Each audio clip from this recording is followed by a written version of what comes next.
Good evening, everyone. We begin tonight with breaking news from Capitol Hill, where just moments ago, Republicans failed to pass a pared-down spending bill that would fund the government and provide aid for hurricane victims and farmers. It's the end of yet another Republican-manufactured chaotic day and a taste of what's to come. We are here, full stop, because Elon Musk and Donald Trump, who swear they have a mandate, tanked a bipartisan bill that would fund the government and provide funding for other things. More broadly, this fiasco has forced us to ask a question that we'll likely have to ask on a regular basis over the next year at least, and which actually should be familiar to Donald Trump, since it is also the title of an 80s sitcom, namely, Who's the Boss? Is it the great and powerful Oz, Elon Musk, who this week has brought us to the brink of yet another government shutdown by doing something that Trump used to do? Namely going on Twitter, which he owns, and demanding that House Republicans refuse to pass a spending bill, causing them to yap and clap like trained seals and shout, "Okay, boss, okay." Or is it the guy he owns, the aforementioned Donald Trump, who ironically has to issue his social media edict on his Daily Truth social thingy and wait for someone in the media to screenshot his posts and post them on Twitter for him? In the past 24 hours, well, if the past 24 hours, I should say, is any indication, the answer very clearly is Elon. Yesterday, Musk showed the world what he got for his $200 million investment into Donald Trump, besides his fortune ballooning 84% to nearly $500 billion and likely control over the agencies regulating his 300-plus government contracts, and, plus a ginormous additional tax cut, by tweaking out on Twitter and demanding that Republicans in Congress, quote, stop the steal of American tax dollars by tanking the bill to fund the government. And now this was a bipartisan bill that Republicans had previously agreed on. But Musk didn't care about that. He went even further, demanding a total shutdown and a boycott of any legislation until Trump's inauguration on January 20th. Elon Musk, the foreign-born billionaire who uses X-Twitter to leverage his personal agenda, threatened any Republican who voted for the bill with primary challenges funded by him. Meaning, in his view, he doesn't just own Trump. He owns every single elected Republican in Washington. Sweet deal for a government contractor who's ineligible to actually be president himself and who no one elected. This bill that Elon hated so much, would have extended government spending levels through March and provide $100 billion in disaster relief for states hit by hurricanes, plus farm assistance, health care measures to reduce drug costs, and it included a cost of living pay raise for members of the most unproductive Congress in decades. Musk's 150 tweets, many including complete misinformation about the bill, triggered mass hysteria among the always jittery Republicans on the Hill, and caused them to fall in line real quick, just like they usually do for Trump. Does Musk have too much influence? No, I don't think so. I think this is exactly what the American people voted for when they voted for Donald Trump. To Vivek and Elon, who came a couple of weeks ago and were treated like rock stars, welcome to the party, pal. We're glad to have them. What happened was, in many ways, Doge did its job.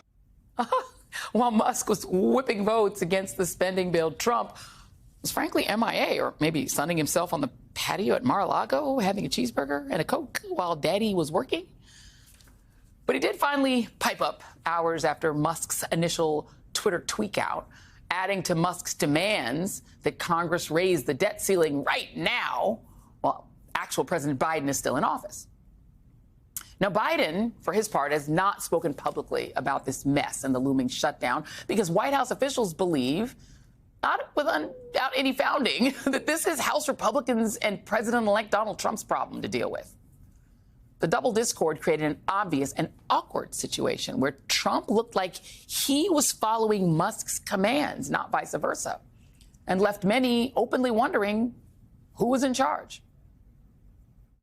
I mean, what do you make of the role, though, to build off of that Musk is playing here? I mean, who is in charge, do you view, in terms of who you have to negotiate with? That's a great question. I don't have the answers right now. Other Democrats have begun calling Musk, not Trump, the president, President Musk. And Texas Congresswoman Jasmine Crockett posted this picture, which is worth 1,000 words. Naturally, the brouhaha descended Washington, D.C. into utter chaos, with the House canceling the initial vote. Then late today, Republicans negotiated with themselves to present a pared-down bill that funded the government for 3 months while providing money for disaster relief, farm assistance, and Trump's much-sought-after debt limit increase, a deal that Trump made sure to endorse before Elon weighed in to come in and steal his shine. The financial markets, as you might imagine, did not enjoy this chaos, which is not what the billionaires who bankrolled Trump exactly love. They are eagerly awaiting Trump's deregulatory bonanza and his gargantuan tax cuts for themselves and their giant corporations, which brings me back to that debt limit thing that Trump is demanding.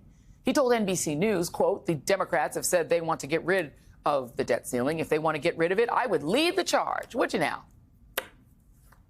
The new spending bill does, in fact, raise the debt ceiling.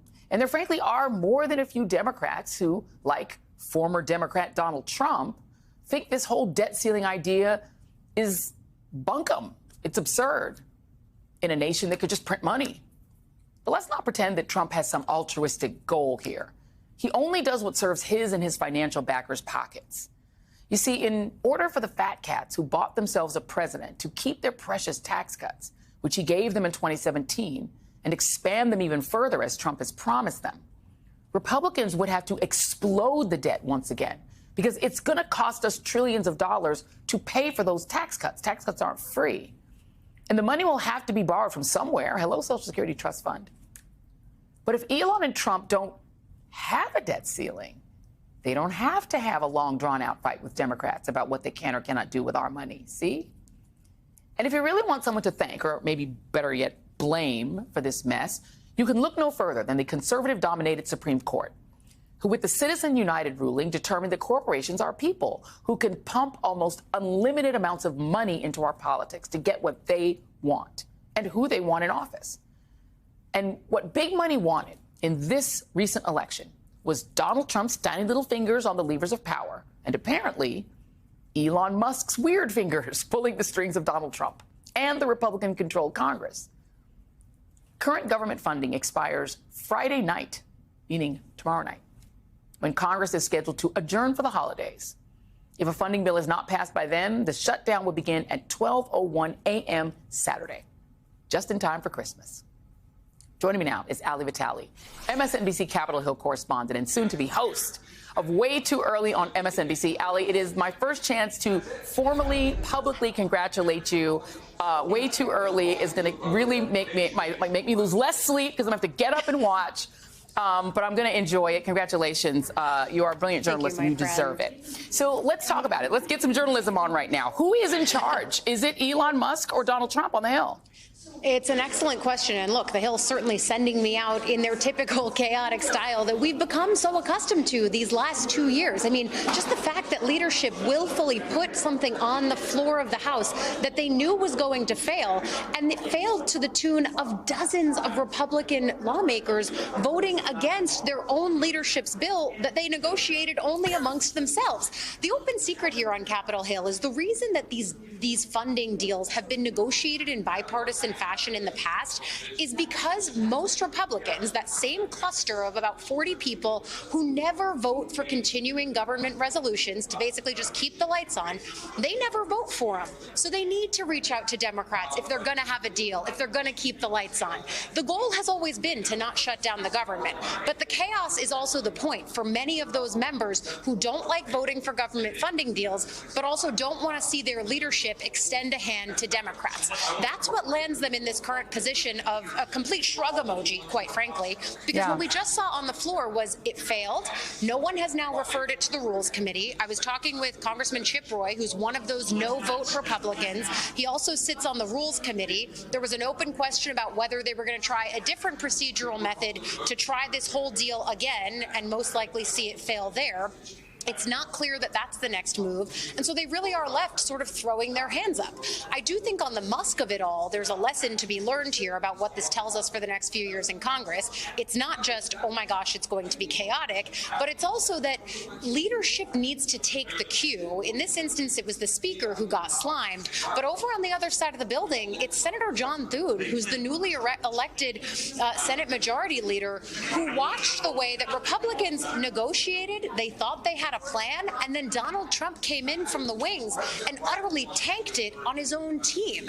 So yes, there's a Musk factor here, but this thing only really fell apart up here when Trump came in over the top and said, I want to kill this, let's start from scratch. But here's the problem with that, and absolutely, that is great reporting, but then he said he was for the bill that Republicans negotiated amongst themselves, and then that failed. So if Donald Trump is all powerful, why aren't they taking his orders? Because they sure seem to jump when Elon Musk says jump.